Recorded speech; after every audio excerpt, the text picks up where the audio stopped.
In 1875, 3 men stepped into a balloon basket and floated upward into the sky over Paris. Only one of them came back down alive. They weren't shot. They weren't struck by lightning. They didn't crash. They simply rose too high, too fast, and their bodies quietly shut down without them even realizing it was happening. This was decades before airplanes existed, and it revealed a problem that would haunt aviation for the next 70 years. Problem so invisible, so silent, pilots could be dying mid-flight and not know it until it was too late. So how did the first generation of pilots survive flying through an environment the human body was never built for? The answer involves frozen blood, hallucinating aviators, and one of the strangest medical mysteries of the 20th century. Let's start with the balloon. The flight was called the Zenith, and it was meant to be routine. 3 experienced balloonists were attempting to break the altitude record, rising as high as 28,000 feet, roughly the cruising height of a modern jetliner. They carried bags of oxygen to breathe from, a precaution that seemed more than sufficient. It wasn't. As the balloon climbed past 24,000 feet, the air around them thinned dramatically. The oxygen bags helped, but not enough, and not consistently. Here's the part that makes this so disturbing. The men didn't feel like they were dying. They felt fine. Euphoric, even. Witnesses later reconstructed what happened from Tissandier's fragmented notes. The 3 men began laughing, tossing equipment overboard, completely unaware that their brains were being slowly starved of oxygen. One pilot survived. He woke up at a lower altitude with no memory of the final 20 minutes. His 2 companions never woke up at all. This condition has a name now, hypoxia, but in 1875, nobody understood it. And the most unsettling detail about hypoxia is exactly what killed the Zenith balloonists. It doesn't feel like suffocating. It feels like nothing is wrong at all. Fast forward 40 years. World War I had turned aircraft into weapons, and pilots were being sent thousands of feet into the sky with absolutely no protection against the thing that killed Tissandier's friends. At sea level, the air around you is dense enough that your lungs can pull in enough oxygen with every breath, but air pressure drops as you climb. By 18,000 feet,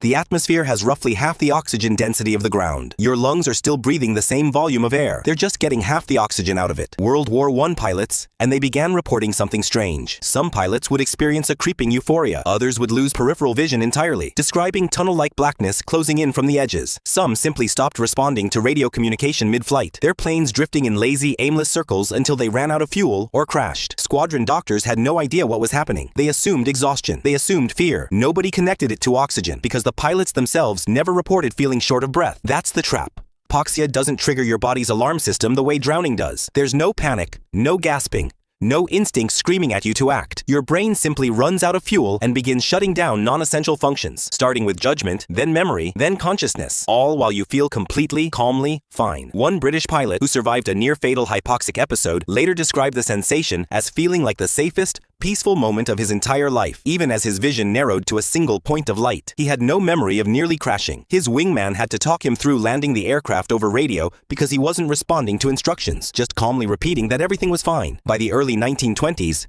militaries started experimenting with supplemental oxygen masks, crude rubber devices fed by oxygen tanks. They helped, but they created a new problem entirely. The masks could deliver oxygen, but they couldn't fix the pressure problem. Here's what almost nobody understands about high-altitude flight, even today. It's not just about oxygen percentage, it's about pressure. As you climb, even pure oxygen becomes harder to absorb because there isn't enough atmospheric pressure to force it into your bloodstream efficiently. Of roughly 40,000 feet, breathing 100% pure oxygen through a mask still isn't enough to keep you conscious. Blood pressure itself starts to fail. Pilots flying reconnaissance missions in the 1930s and 40s began pushing into this altitude range. A new horror emerged: embolism. Extremely low atmospheric pressure, boiling point of liquid drops so low, the moisture in your body, your saliva, fluid around your eyes can literally begin to boil at normal body temperature. Not from heat, from the absence of pressure holding it in liquid form. Several test pilots in the 1940s experienced rapid decompression at extreme altitude and described their saliva instantly vaporizing in their mouths. One pilot's vision went white for several seconds as the fluid in his eyes began to boil before emergency descent restored pressure. This is the threshold known as the Armstrong line, named after the doctor who first calculated it. Roughly 63,000 feet, the altitude at which water boils at normal human body temperature. Above that line, no amount of oxygen mask can save you. Blood doesn't just lose oxygen, it starts to boil in your veins. How did we solve this? Answer is pressurization. And it's far more elegant and far more dangerous to develop than most people realize. Instead of trying to help the human body survive thin air, engineers decided to fake the air entirely. Pressurized cabin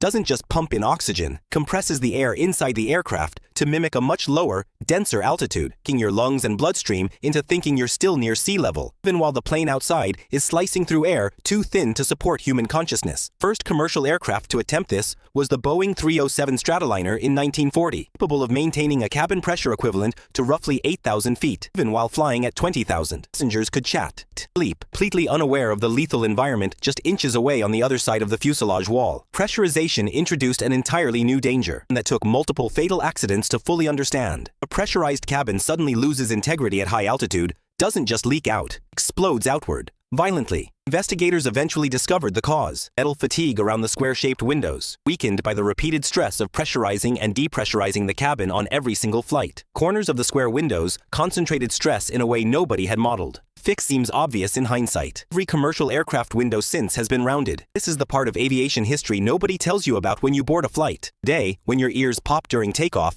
that's pressurization actively working, compressing the cabin air to keep you alive at 35,000 feet, an altitude where without that system, you would lose useful consciousness in roughly 30 seconds, calmly, peacefully, without ever realizing anything was wrong. The eerie part isn't that flight is dangerous, it's that the danger feels like nothing at all. Your own body, given the choice between alerting you to a threat and simply shutting down quietly, will often choose the quiet option. Built an entire technology pressurization not to fight that silence, to make sure you never have to hear it at all. Next time you're sitting at cruising altitude, miles above where humans were ever meant to breathe, remember this: comfortable cabin around you isn't a convenience. It's the only thing standing between you and a death so peaceful you wouldn't even know it was happening.